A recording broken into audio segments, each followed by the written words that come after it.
తిరుమలలో 5 రోజుల పాటు జరిగిన శ్రీవారి వార్షిక తెప్పోత్సవాలు సోమవారం ఘనంగా ముగిశాయి.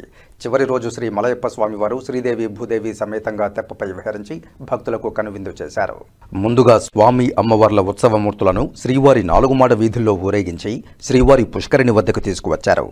రాత్రి 7 గంటలకు విద్యుత్ దీపాలతో సర్వాంగ సుందరంగా అలంకరించిన తెప్పపై శ్రీ భూ సమేతంగా శ్రీ మలయప్ప స్వామివారు ఆసీనులై పుష్కరిణిలో 7 చుట్లు విహరించి భక్తులను కటాక్షించారు. మంగళ వాయిద్యాలు, వేద పండితుల వేద పారాయణం, అన్నమాచార్య ప్రాజెక్టు కళాకారుల సంకీర్తనల మధ్య తెప్పోత్సవం నేత్రపర్వంగా సాగింది.